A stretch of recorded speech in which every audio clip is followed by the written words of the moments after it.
Hello everyone, welcome back to the Christian Prodigy.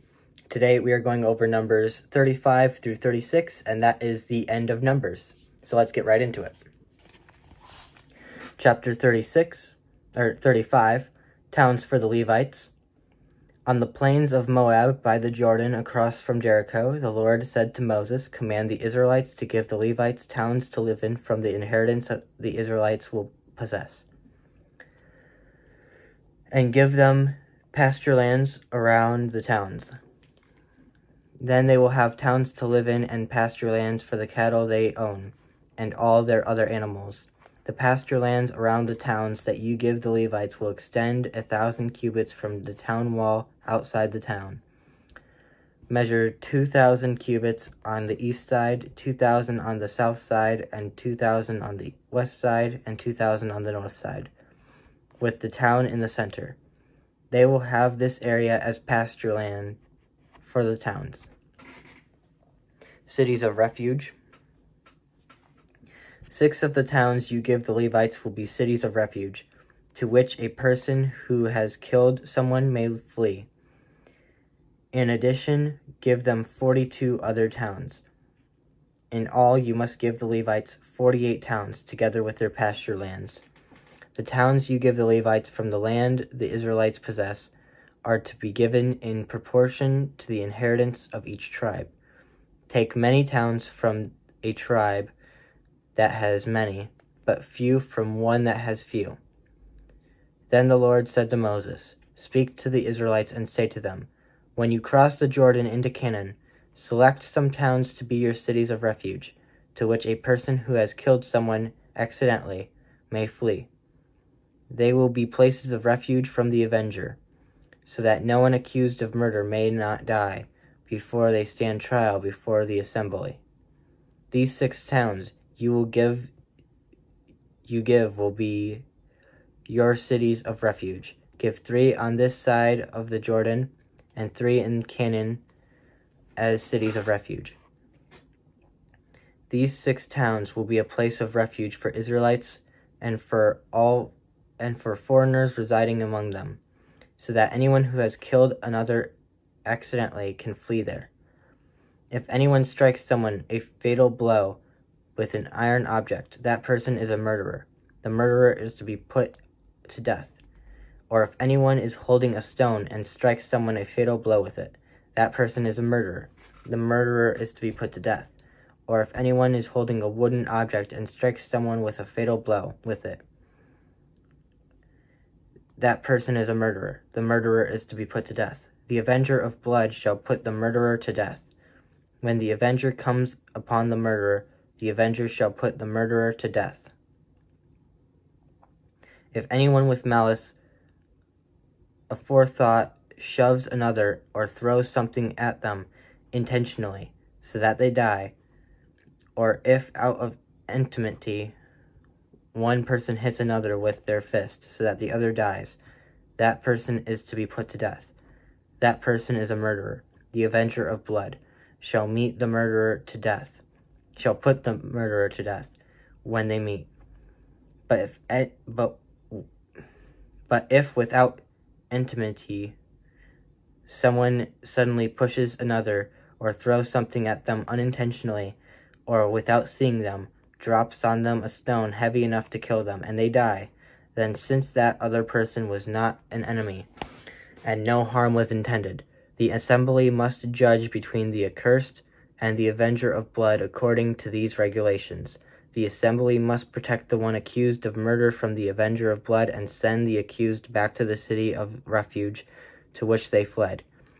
The accused must stay there until the death of the high priest, who was anointed with the holy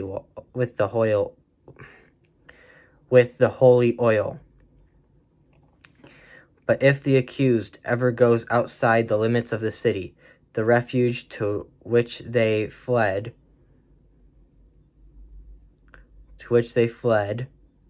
and the avenger of blood finds them outside the city, the avenger of blood may kill the accused without being guilty of murder. The accused must stay in the city of refuge until the death of the high priest. Only after the death of the high priest may they return to their own property. This is to have the force of law for you throughout the generations to come wherever you live. Anyone who kills a person is to be put to death as a murderer, only on the testimony of witnesses, but no one is to be put to death on the testimony of only one witness. Do not accept a ransom for the life of a murderer who deserves to die.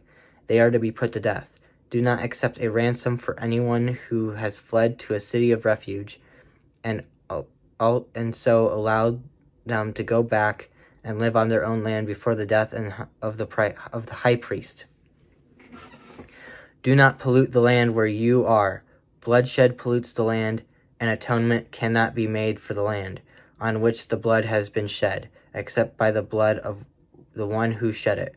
Do not defile the land where you live and where I dwell, for I, the Lord, dwell among the Israelites. Chapter 36, the inheritance of whoever's daughters. The family heads of the clan of Gilead, son of Machir, who were from the clans of the descendants of Joseph, came and spoke before Moses and the leaders, the heads of the Israelite families.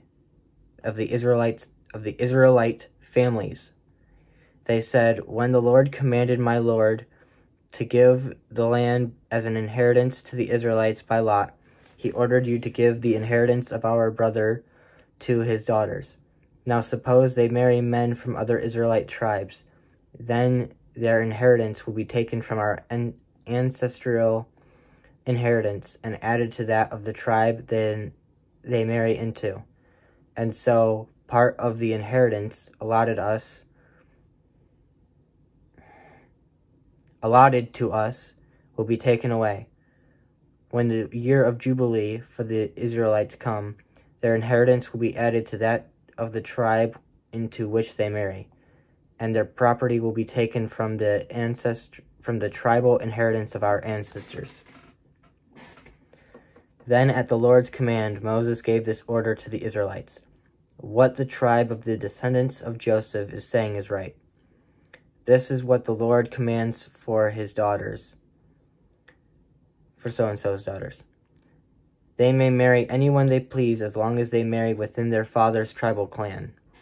No inheritance in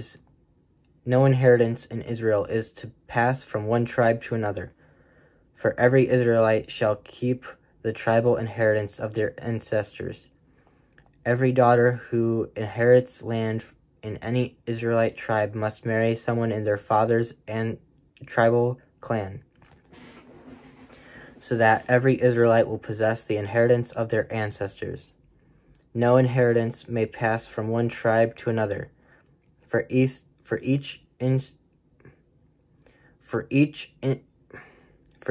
Israelite tribe is to keep the land it inherits." So his daughters did as the Lord commanded Moses. They married their cousins on their father's side. They married within the clans of the descendants of Manasseh, son of Joseph, and their inheritance remained in their father's tribe and clan. These are the commands and regulations the Lord gave through Moses to the Israelites on the plains of Moab by the Jordan across from Jericho. So that is Numbers 35 through 36. That is the end of the book of Numbers. So I hope you guys enjoyed the video. If you guys did, make sure to leave a like. If you're new, consider subscribing. As we close out of the video today, I would like to bring your guys' attention to both my merch shop and my shop. Now, both of these I've been working on for quite some time. I started my merch shop, I believe, in 2021, something around there. And my shop I started just last year. Both have not been doing very well at all, but I figured I would bring it to your guys' attention. Both of them have great items that you might love and you may want. So the links will be in the description of the video for both of those. So if you're interested in what I might have on both of them, go ahead and check it out. Anyways, I will see you guys later. Goodbye.